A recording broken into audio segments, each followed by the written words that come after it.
idol, pinuputol na yung mga iskwala ng vertical natin.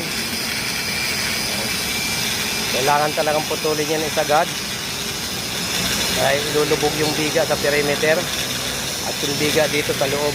Ayan, yung biga na yan, ilulubog rin yan ang gis. Pinuputol na mga idol yung mga iskwala para may slope yung bakal at ma-drop din yung konkreto na buhos.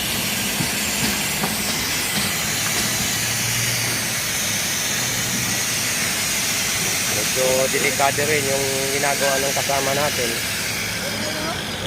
Nasa perimeter siya mga idol. Ay!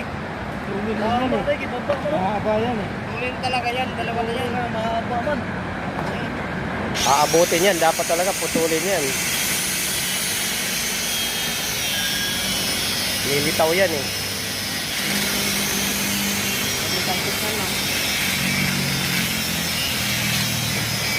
Kaya pala mga idol, pag dumanito sa inyong mga wall, support sa ating YouTube channel, Ariel Vlog. At ganon din sa aking Facebook page, Kabakal Vlog. Mga idol,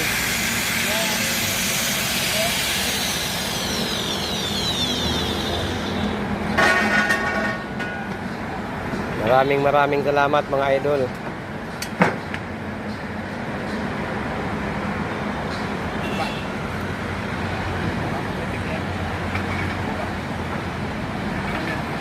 Ingatan at baka mahulog.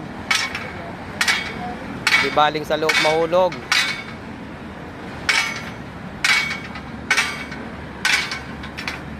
Wag lang sa labas.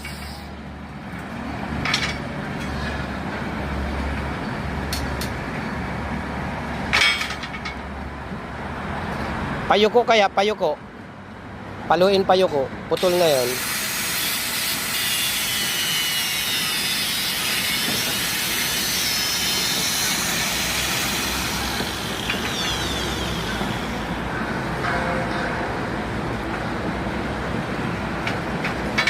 Hanggang dito na lamang mga idol ang video natin.